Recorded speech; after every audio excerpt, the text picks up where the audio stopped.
श्री कृष्ण गोविंद हरि मुरारी, हे नाथ नारायण वासुदेव।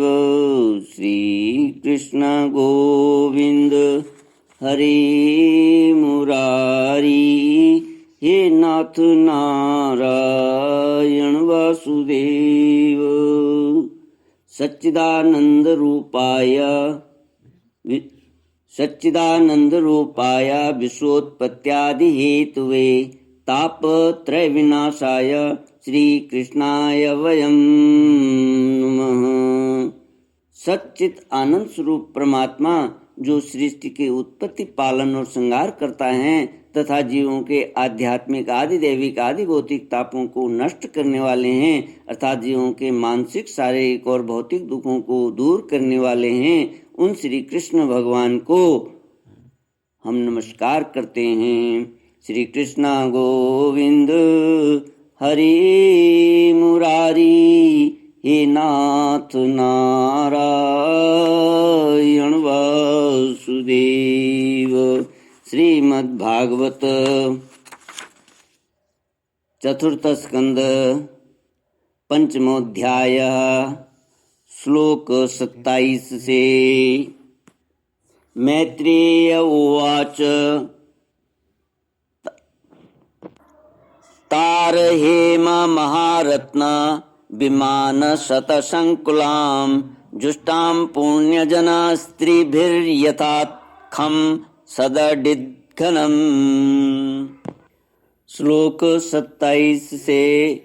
श्री मैत्रेय जी कहते हैं, विदुर जी, अलकापुरी पर चांदी, सोने और बहुमूल्य मणियों के सैकड़ों विमान छाए हुए थे, जिनमें अनेकों यक्ष पत्नियां निवास करती थीं। इनके कारण वह विशाल नगरी बिजली और बादलों से छाए हुए आकाश के समान जान पड़ती थी। यक्षराज कुबेर की राजधानी उस अलकापुरी को पीछे छोड़कर देवगण सौगंधिक वन में आए। वह वन रंग बिरंगे फल, फूल और पत्तों वाले अनेकों कल्प वृक्षों से सुशोभित था। उसमें कोकिल आदि पक्षियों का कलरव और भौरों का गुंजार हो रहा था तथा राजहंसों के परम प्रिय कमल कुसुमों से सुशोभित अनेकों सरोवर थे। वह वन जंगली हाथियों के शरीर की रगड़ लगने से घिसे हुए हरिचंदन वृक्षों का स्पर्श करके चलने वाली सुगंधित वायु के द्वारा यक्ष पत्नियों के मन को विशेष रूप से मथे डालता था। बावलियों की सीढ़ियाँ वैदूर्य मणि की बनी हुई थीं, उनमें बहुत से कमल खिले रहते थे। वहाँ अनेकों किम पुरुष जी बहलाने के लिए आए हुए थे। इस प्रकार उस वन की शोभा निहारती जब देवगण कुछ आगे बढ़े, तब उन्हें पास ही एक वट वृक्ष दिखलाई दिया। वह वृक्ष 100 योजन ऊंचा था तथा उसकी शाखाएं 75 योजन तक फैली हुई थीं। उसके चारों ओर सर्वदा अविचल छाया बनी रहती थी, इसलिए घाम का कष्ट कभी नहीं होता था तथा उसमें कोई घोंसला भी न था। श्री कृष्ण गोविंद हरि मुरारी, हे नाथ नारायण वासुदेव। उस समय महायोगमय और मुमुक्षुओं के आश्रयभूत वृक्ष के नीचे देवताओं ने भगवान शंकर को विराजमान देखा। वे साक्षात क्रोधहीन काल के समान जान पड़ते थे। भगवान भूतनाथ का श्री अंग बड़ा ही शांत था। सनंदन आदि शांत सिद्धगण और सखा यक्ष राक्षसों के स्वामी कुबेर उनकी सेवा कर रहे थे। जगतपति महादेव जी सारे संसार के सुहृद हैं, स्नेहवश सबका कल्याण करने वाले हैं। वे लोकहित के लिए ही उपासना, चित्त की एकाग्रता और समाधि आदि साधनों का आचरण करते रहते हैं। संध्याकालीन मेघ की सी कांति वाले शरीर पर वे तपस्वियों के अभीष्ट चिन्ह भस्म, दंड, जटा और मृग चर्म एवं मस्तक पर चंद्रकला धारण किए हुए थे। वे एक कुशासन पर बैठे थे और अनेकों साधु श्रोताओं के बीच में श्री नारद जी के पूछने से सनातन ब्रह्म का उपदेश कर रहे थे। उनका बायां चरण दाईं जांघ पर रखा था। वे बायां हाथ बाएं घुटने पर रखे कलाई में रुद्राक्ष की माला डाले तर्क मुद्रा से तर्जनी को अंगूठे से जोड़कर अन्य अंगुलियों को आपस में मिलाकर फैला देने से जो बंध सिद्ध होता है उसे तर्क मुद्रा कहते हैं। इसका नाम ज्ञान मुद्रा भी है। वे योग पठ काठ की बनी हुई टेकनी का सहारा लिए एकाग्र चित्त से ब्रह्मानंद का अनुभव कर रहे थे। लोकपालों के सहित समस्त मुनियों ने मननशीलों में सर्वश्रेष्ठ भगवान शंकर को हाथ जोड़कर प्रणाम किया। यद्यपि समस्त देवता और दैत्यों के अधिपत्य भी श्री महादेव जी के चरण कमलों की वंदना करते हैं, तथापि वे श्री ब्रह्मा जी को अपने स्थान पर आया देख तुरंत खड़े हो गए और जैसे वामनावतार में परम पूज्य विष्णु भगवान कश्यप जी की वंदना करते हैं, उसी प्रकार सिर झुकाकर उन्हें प्रणाम किया। इसी प्रकार शंकर जी के चारों ओर जो महर्षियों सहित अन्य अन्य सिद्धगण बैठे थे, उन्होंने भी ब्रह्मा जी को प्रणाम किया। सबके नमस्कार कर चुकने पर ब्रह्मा जी ने चंद्रमौली भगवान से, जो अब तक प्रणाम की मुद्रा में ही खड़े थे, हंसते हुए कहा, श्री कृष्ण गोविंद हरे मुरारी, हे नाथ नारायण वासुदेव। ब्रह्मोवाच जाने त्वामीशं विश्वस्य जगतो योनिबीजयोः शक्ते शिवस्य च परम यत्तद्ब्रह्म निरंतरम।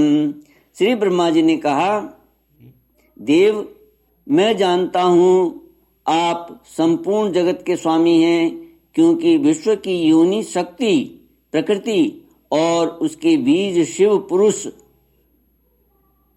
से परे जो एक रस पर ब्रह्म है वह आप ही है, वह आप ही हैं। भगवान, आप मकड़ी के समान ही अपने स्वरूप भूत शिव शक्ति के रूप में क्रीड़ा करते हुए लीला से ही संसार की रचना, पालन और संहार करते रहते हैं। आपने ही धर्म और अर्थ की प्राप्ति कराने वाले वेद की रक्षा के लिए दक्ष को निमित्त बनाकर यज्ञ को प्रकट किया है। आपकी ही बांधी हुई ये वर्णाश्रम की मर्यादाएं हैं, जिनका नियमनिष्ठ ब्राह्मण श्रद्धा पूर्वक पालन करते हैं। मंगलमय महेश्वर, आप शुभ कर्म करने वालों को स्वर्गलोक अथवा मोक्ष पद प्रदान करते हैं तथा पाप कर्म करने वालों को घोर नरक में डालते हैं। फिर भी किसी किसी व्यक्ति के लिए उन कर्मों का फल उल्टा कैसे हो जाता है। जो महानुभाव आपके चरणों में अपने को समर्पित कर देते हैं, जो समस्त प्राणियों में आपकी झांकी करते हैं और समस्त जीवों को अभेद दृष्टि से आत्मा में ही देखते हैं, वे पशुओं के समान प्राय क्रोध के अधीन नहीं होते। जो लोग भेद बुद्धि होने के कारण कर्मों में ही आ सकते हैं, जिनकी नीयत अच्छी नहीं है, दूसरों की उन्नति देखकर जिनका चित्त रात दिन कुढ़ा रहता है, और जो मर्म भेदी अज्ञानी अपने दुर्वचनों से दूसरों का चित्त दुखाया करते हैं। आप जैसे महापुरुषों के लिए उन्हें भी मारना उचित नहीं है, क्योंकि वे बेचारे तो विधाता के ही मारे हुए हैं। देवदेव भगवान कमलनाभ की प्रबल माया से मोहित हो जाने के कारण यदि किसी पुरुष की कभी किसी स्थान में भेद बुद्धि होती है तो भी साधु पुरुष अपने पर दुख कातर स्वभाव के कारण उस पर कृपा ही करते हैं। दैववश जो कुछ हो जाता है वे उसे रोकने का प्रयत्न नहीं करते। प्रभु आप सर्वज्ञ हैं। परम पुरुष भगवान की दुस्तर माया ने आपकी बुद्धि का स्पर्श भी नहीं किया है। अतः जिनका चित्त उसके वशीभूत होकर कर्म मार्ग में आसक्त हो रहा है, उनके द्वारा अपराध बन जाए तो भी उन पर आपको कृपा ही करनी चाहिए। भगवान आप सबके मूल हैं। आप ही संपूर्ण यज्ञों को पूर्ण करने वाले हैं। यज्ञ भाग पाने का भी आपको पूरा अधिकार है। फिर भी इस दक्ष यज्ञ के बुद्धिहीन याचकों ने आपको यज्ञ भाग नहीं दिया, इसी से यह आपके द्वारा विध्वस्त हुआ है। अब आप इस अपूर्ण यज्ञ का पुनरुद्धार करने की कृपा करें। प्रभु ऐसा कीजिए जिससे यजमान दक्ष फिर जी उठें, भग देवताओं को नेत्र मिल जाएं, भृगु जी के दाढ़ी मूछ आ जाएं और पूषा के पहले के ही समान दांत निकल आएं। रुद्रदेव अस्त्र शस्त्र और पत्थरों की बौछार से जिन देवता और ऋतुजों के अंग प्रत्यंग घायल हो गए हैं, आपकी कृपा से वे फिर ठीक हो जाएं। यज्ञ संपूर्ण होने पर जो कुछ शेष रहे वह सब आपका भाग होगा। यज्ञ विध्वंसक, आज यह यज्ञ आपके ही भाग से पूर्ण हो। श्री कृष्ण गोविंद हरे मुरारी हे नाथ नारायण वासुदेव। ओम पूर्णमद पूर्णमिदं पूर्णात् पूर्णमुदच्यते पूर्णस्य पूर्णमादाय पूर्णमेवावशिष्यते। ओम शांति शांति शांति। इति श्रीमद्भागवते महापुराणे पारमहंस्यां संहितायां चतुर्थस्कन्धे रुद्रासान्त्वनं नाम षष्ठोऽध्यायः।